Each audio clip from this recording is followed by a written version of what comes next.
Hello my dear friends, मैं साधु sir साधु study centre के इस ऑनलाइन पोर्टल पर आप सभी का जो है बहुत बहुत मोस्ट वेलकम करता हूं। तो डियर फ्रेंड्स, जैसा कि हम लोग क्लास 10th के ट्रिगोनोमेट्री त्रिकोणमिति का एक्सरसाइज 8.1 को हल कर रहे हैं और एक्सरसाइज 8.1 में आज हम लोग जो है हल करने वाले हैं क्वेश्चन नंबर जो है 10 को। तो चलिए शुरू करते हैं और आपको बताते हैं कि क्वेश्चन नंबर 10 जो है क्या कर रहा है और क्या उसको करना है। चलिए, क्वेश्चन है कि त्रिभुज पी क्यू आर में एक त्रिभुज दिया गया है जिस त्रिभुज का नाम है पी क्यू आर। क्यू पर समकोण है, क्यू पर जो है 90 डिग्री बन रहा है, समकोण बन रहा है। P R plus Q R बराबर 25 centimetre, P R plus Q R 25 centimetre दिया गया है और पी क्यू बराबर 5 सेंटीमीटर। तो साइन पी, कॉस पी और टैन पी का मान जो है ज्ञात करना है। तो चलिए सबसे पहले हम लोग लिख लें कि हमें क्या क्या दिया हुआ है। लिखेंगे दिया है, टू गिवन, हमें दिया है त्रिभुज पी क्यू आर। तो एक त्रिभुज हम लोग पी क्यू आर बनाएंगे जिसमें क्यू जो है समकोण है। तो एक त्रिभुज हम लोग पी क्यू आर बनाएंगे जिसमें क्यू को हमको दिखाना है कि ये समकोण है, 90 डिग्री है। तो क्यू को मैंने यहाँ पर दिखा दिया। अब हम लोग पी यहाँ पे लिख सकते हैं, आर यहाँ पे लिख सकते हैं, कोई दिक्कत नहीं। पी यहाँ भी लिख सकते थे, आर यहाँ भी लिख सकते थे, तो इसके लिए घबराने की बात नहीं है। लेकिन क्यू को जो हम इसी पॉइंट पे लिखेंगे जहाँ पे 90 डिग्री दिख रहा है। तो त्रिभुज पी क्यू आर में क्यू जो है समकोण है, P R plus Q R. P R का मतलब हुआ कि P R plus Q R का मतलब यहाँ से लेकर ये भुजा और ये भुजा, इन दोनों भुजाओं का योग जो है वो 25 सेंटीमीटर दिया है। P R plus Q R बराबर 25 सेंटीमीटर, अर्थात पी आर का मतलब यहाँ से लेकर ये भुजा और ये भुजा, इन दोनों को मिलाकर अर्थात जोड़कर जो है 25 सेंटीमीटर है। P R plus Q R बराबर 25 सेंटीमीटर। अब पी क्यू जो है 5 सेंटीमीटर दिया है, पी क्यू बराबर 5 सेंटीमीटर। पी क्यू का मतलब हुआ कि ये जो भुजा है वो 5 सेंटीमीटर दिया हुआ है, ये जो भुजा है वो 5 सेंटीमीटर दिया गया है। तो चलिए इसको हम लोग जो है 5 सेंटीमीटर लिख लें और ये वाली भुजा और ये वाली भुजा दोनों मिलकर 25 सेंटीमीटर है। यदि हम लोग जो है मान लें कि ये जो भुजा है, ये वाली जो भुजा है, आर क्यू कहें या क्यू आर कहें, इसका मान जो है x है। कुछ समय के लिए हम लोग मान लें कि इसका मान जो है x है। चलिए माना कि क्यू आर बराबर x, तो जब इसका मान जो है x हो गया तो ये पी आर का मान जो है क्या होगा।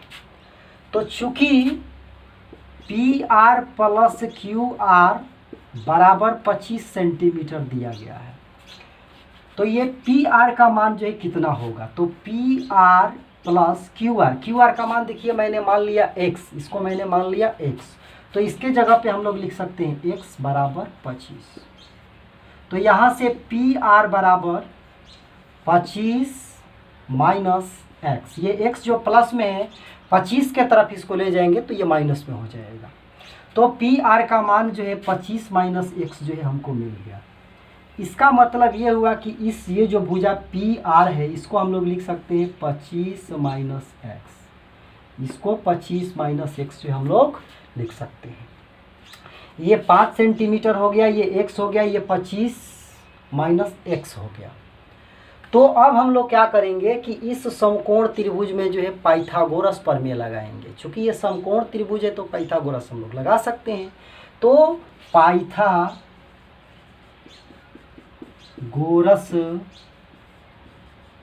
प्रमेय से, पाइथागोरस प्रमेय जो होता है कर्ण बराबर रूट अंडर लंब का स्क्वायर प्लस आधार का स्क्वायर।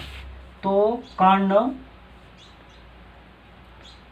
बराबर, अच्छा यहाँ पर कर्ण बराबर ना लेकर जो है कर्ण स्क्वायर वाला फार्मूला लिया जाए तो और बेटर होगा।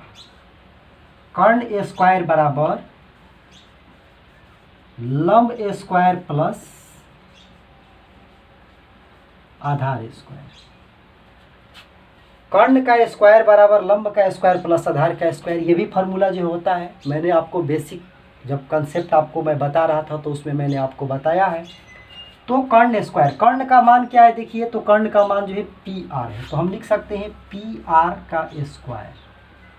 लंब, चलिए इस चूंकि हमें जो है साइन पी कॉस पी और टेन पी का मान निकालना है, इसका मतलब कि ये पी वाला जो कोण है इसके बारे में जो है जिक्र है।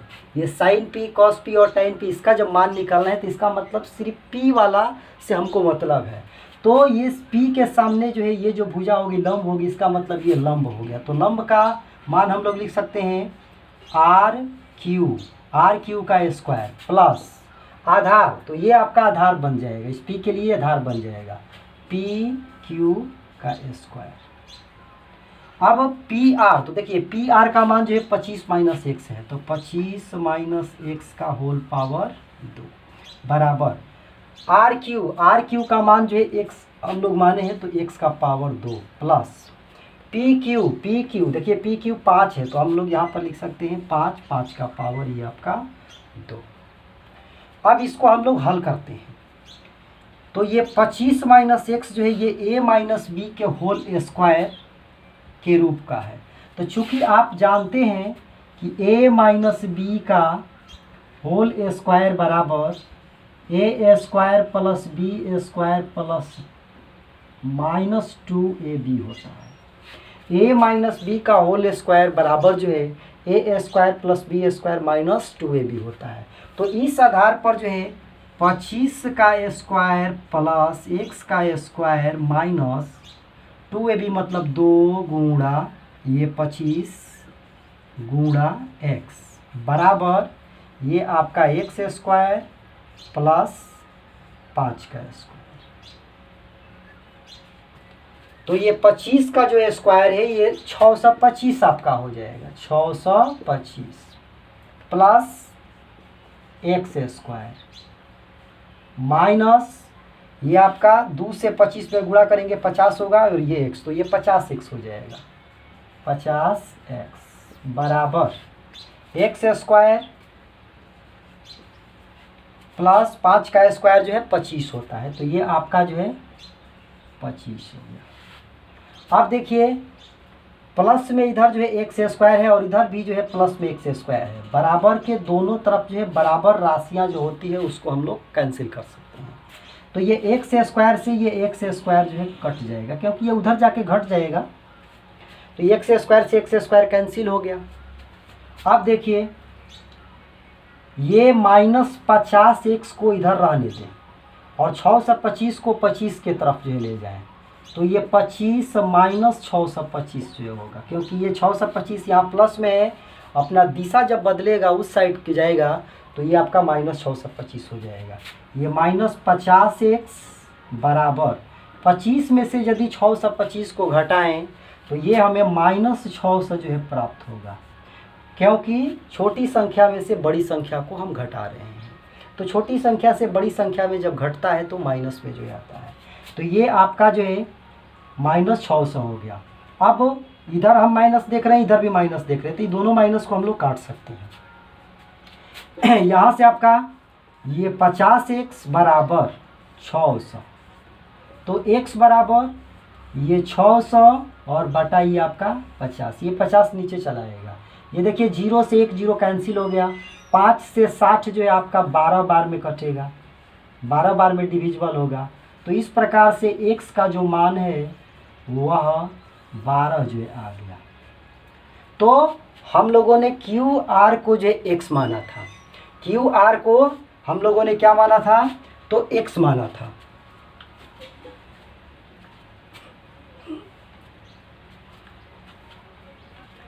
क्यू आर को हम लोगों ने जो है x माना था, तो इसका मतलब इस x का मान जो है वो 12 आ गया, ठीक।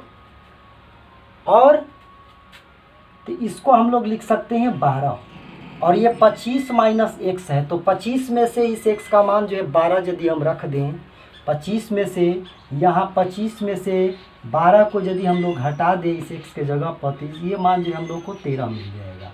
तो इस प्रकार से जो है इस भुजा का मान, इस भुजा का मान और इस भुजा, तीनों भुजाओं का मान जो है आ चुका है। अब जब तीनों भुजाओं का मान आ चुका है तो हमें साइन पी, कॉस पी और टाइन पी का मान जो है ज्ञात करना है। तो बिल्कुल अब हम लोग ज्ञात कर सकते हैं साइन पी, चूँकि साइन थीटा बराबर जो है लंब बटा कर्ण होता है, तो इस पी के लिए लंब का मान जो है ये 12 होगा और कर्ण का मान जो है 13 होगा। तो साइन पी बराबर हम लोग लिखेंगे 12/13, ये आपका आंसर हो गया। उसके बाद कॉस पी का मान निकालना है। कॉस पी, कॉस थीटा बराबर जो है आधार बटा कर्ण होता है। कॉस थीटा बराबर क्या होता है? आधार बटा कर्ण होता है। तो इस पी के लिए आधार का मान जो है ये 5 होगा और कर्ण का मान ये 13 होगा।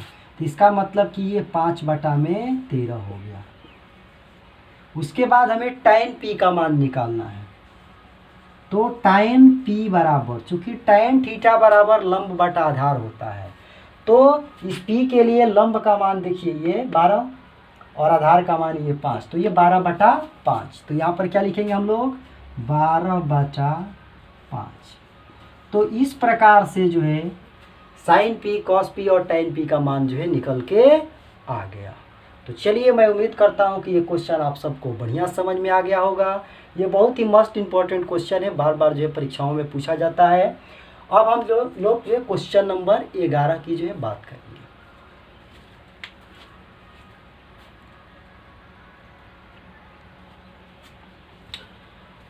चलिए, क्वेश्चन नंबर 11 अब हम लोग देखने वाले हैं। क्वेश्चन नंबर 11 जो है कह रहा है कि बताइए कि निम्नलिखित कथन सत्य है या असत्य है।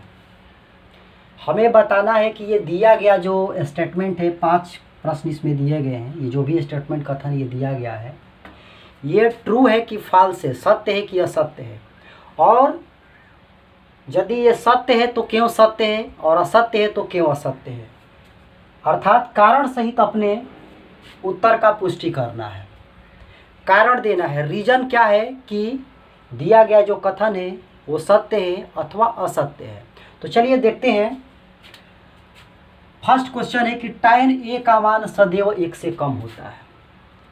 टाइन ए का मान जो है सदैव 1 से कम होता है। ये जो स्टेटमेंट है, कथन है, वो असत्य है।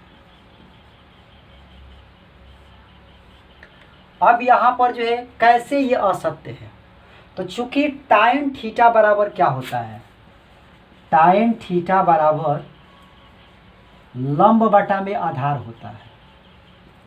यदि मान लिया जाए कि कोई समकोण त्रिभुज हम लोग ले लें, ABC,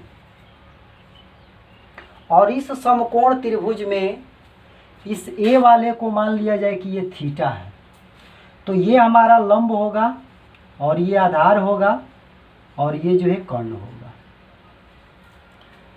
टाइन ए का मान सदैव जो है 1 से कम होता है, अर्थात 1 से अधिक जो है नहीं हो सकता है, 1 से कम ही होता है। कथन का कहने का तात्पर्य यह है, लेकिन ये कथन क्या है? असत्य है, फॉल्स है। अब जो है कैसे फॉल्स है? चूँकि टाइन थीटा बराबर लंब बटा आधार होता है, तो चलिए लंब का मान जो है, देखिए यहाँ पे लंब का मान लिया जाए कि मैंने यहाँ पर ले लिया ये 5 और आधार का मान हमने ले लिया यहाँ पे 4। अब यदि लंब और आधार को हम लोग भाग करें, अर्थात तो 5/4, ये लंब का मान 5 और आधार का मान जो है 4, तो ये 5/4 आ गया। 4 से 5 में यदि हम लोग भाग करेंगे तो इसका मान जो है 1 से अधिक जो है आएगा। तो इस आधार पर जो है ये टाइन ए का मान सदैव 1 से कम होता है, ये कथन क्या है? फॉल्स है। दूसरा रीजन इसका क्या कि चूंकि लंब और आधार जो है हम कुछ भी ले सकते हैं। लंब हम कितना भी बड़ा ले सकते हैं, कितना भी छोटा ले सकते हैं, आधार कितना भी बड़ा ले सकते हैं, कितना भी छोटा ले सकते हैं। तो इस आधार पर जो है टाइन ए का मान जो है सदैव 1 से कम नहीं होता है। चलिए दूसरा क्वेश्चन की बात करते हैं। कोण ए के किसी मान के लिए सेक ए बराबर 12/5। कोण ए के किसी भी मान के लिए जो सेक ए का मान होता है वो 12/5 होता है। क्या ये सही है? तो ये बिल्कुल सत्य है। अब कैसे सत्य है, चलिए इसी समकोण त्रिभुज के माध्यम से हम लोग जो है समझते हैं। इसी समकोण त्रिभुज के माध्यम से हम लोग जो है समझते हैं।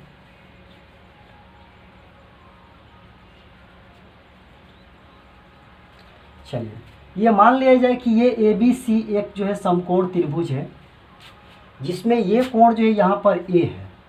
तो सेक थीटा बराबर जो है क्या होता है, तो सेक थीटा बराबर कर्ण बटा आधार होता है। सेक थीटा बराबर कर्ण बटा आधार होता है। चूंकि कॉस थीटा बराबर आधार बटा कर्ण होता है, तो कॉस का उल्टा क्या होता है, सेक। तो इसका मतलब कि कर्ण बटा आधार। तो चूंकि यहाँ पर ये 90 डिग्री है, तो ये कर्ण वाली भुजा कहलाएगी। और सेक ए के लिए जो है ये आपका लंब कहलाएगा, और ये आपका जो है आधार कहलाएगा। तो ये आधार हो गया, ये लंब हो गया, और ये कर्ण हो गया। प्रश्न क्या है कि कोण ए के किसी मान के लिए सेक ए का मान जो है 12/5 होता है। तो ये स्टेटमेंट क्या है, सत्य है। क्यों सत्य है, क्योंकि सेक थीटा बराबर जो है कर्ण बटा आधार होता है। कर्ण का मान जो है हमेशा जो है क्या होता है, आधार से जो है बड़ा होता है। इस आधार से, ये जो आधार है, इस आधार से हमेशा इस कर्ण का मान जो है बड़ा होता है, क्योंकि इस त्रिभुज में सबसे बड़ी भुजा जो है कर्ण होती है। तो जाहिर सी बात है कि आधार से जो है ये जो कर्ण वाली भुजा होगी वो बड़ी होगी। तो कर्ण वाली भुजा जब बड़ी होगी, तो इसका मतलब जो है ये हुआ कि ये बड़ा और आधार जो है छोटा। तो जरा सा देखिए, जो है कर्ण का मान 12 और आधार का मान देखिए यहाँ पर 5, छोटा है कि नहीं है। इसका मतलब क्या है कि ये 12/5 जो है किसी कोण ए के लिए सेक ए का मान हो सकता है, इसमें कोई दो राय नहीं है। इसका मतलब ये कथन जो है सत्य है, ट्रू है। चलिए क्वेश्चन नंबर 3 पर चलते हैं। कॉस ए कोण ए के कॉस्केंट के लिए प्रयुक्त एक संक्षिप्त रूप है। कॉस ए कॉस्केंट के लिए मैंने आपको बेसिक कंसेप्ट जब बताया था, तो उसमें बताया था कि साइन का शॉर्ट फॉर्म जो है साइन होता है, कोसाइन का शॉर्ट फॉर्म जो है कॉस होता है, टेंजेंट का शॉर्ट फॉर्म जो है टैन होता है, और कोटैंजेंट का शॉर्ट फॉर्म जो है कॉट होता है, और सेकेंड का शॉर्ट फॉर्म जो है सेक होता है, और कॉस्केंट का शॉर्ट फॉर्म जो है कॉसेक होता है। तो ये बेसिक कंसेप्ट मैंने आप लोगों को जो है बताया था। कॉस्केंट जो है यहाँ पर ये कॉसेक का शॉर्ट फॉर्म है, न कि जो है कॉस का शॉर्ट फॉर्म है। कॉस ए का शॉर्ट फॉर्म, कॉस ए जो है वो कोसाइन का शॉर्ट फॉर्म होता है, कोसाइन का शॉर्ट फॉर्म होता है। इसका मतलब कि कॉस ए कोण ए के कॉस्केंट के लिए प्रयुक्त एक संक्षिप्त रूप है। संक्षिप्त रूप का मतलब छोटा रूप तो नहीं। इसका मतलब ये क्या है, असत्य है, फॉल्स है। चलिए क्वेश्चन नंबर 4 को देखते हैं। क्वेश्चन नंबर 4, कॉट और ए का गुणनफल होता है। कहने का मतलब ये है कि जो ये कॉट ए होता है, कॉट ए, क्या इसको ऐसे लिख सकते हैं, कॉट गुणा ए, या फिर ऐसे इसको लिख सकते हैं कॉट ए बराबर ए गुणा कॉट, ऐसे लिखा जा सकता है? तो बिल्कुल नहीं लिखा जा सकता है, क्योंकि ये जो ए है इस कॉट से अलग नहीं होता है। ये जो ए है इस कॉट से अलग नहीं होता है, तो इस आधार पे कॉट गुणा ए नहीं लिख सकते हैं, या ए गुणा कॉट नहीं इसको लिख सकते हैं। इसका मतलब ये जो स्टेटमेंट है क्या है, असत्य है, फॉल्स है। ठीक, चलिए क्वेश्चन नंबर जो है 5 की बात करते हैं। क्वेश्चन नंबर 5, किसी भी कोण थीटा के लिए साइन थीटा का मान 4/3 होता है। चलिए इसको भी समझने के लिए जो है हम इसी समकोण त्रिभुज पे चलेंगे, क्योंकि साइन थीटा बराबर क्या होता है, लंब बटा कर्ण होता है। साइन थीटा बराबर लंब बटा कर्ण। तो लंब क्या होता है, लंब जो है किसी समकोण त्रिभुज की छोटी भुजा होती है कर्ण की अपेक्षा। और कर्ण जो है बड़ी भुजा होती है, सबसे बड़ी भुजा जो है कर्ण होती है। तो कर्ण जो है ये बड़ी भुजा है, ये जो है बड़ा है और ये लंब जो है छोटा है। तो जरा सा आप सोचिए कि किसी बड़ी संख्या से किसी छोटी संख्या में यदि हम लोग भाग दें तो उसका जो मान है वो एक से हमेशा क्या आएगा, छोटा आएगा। वह एक से हमेशा क्या आएगा, छोटा आएगा। यहाँ क्या बोला गया है कि किसी भी कोण थीटा के लिए साइन थीटा का मान जो है 4/3 होता है। तो 4/3 का मतलब ये हुआ कि इसका मान जो है एक से बड़ा जो है आएगा। चूँकि ये 3 छोटा है, ये 3 जो है छोटा है, ये कर्ण का मान देखिए 3 और ये लंब का मान जो है 4। तो 3 से 4 में यदि हम लोग जो है भाग देंगे तो इसका मान जो है एक से क्या आएगा, बड़ा आएगा। 3 से 4 में भाग दीजिएगा तो इसका मान एक से बड़ा आएगा। और एक से बड़ा आने का मतलब जो है ये हुआ कि किसी भी कोण थीटा के लिए साइन थीटा 4/3 नहीं हो सकता है। इसका मतलब कि ये जो स्टेटमेंट है वो असत्य है।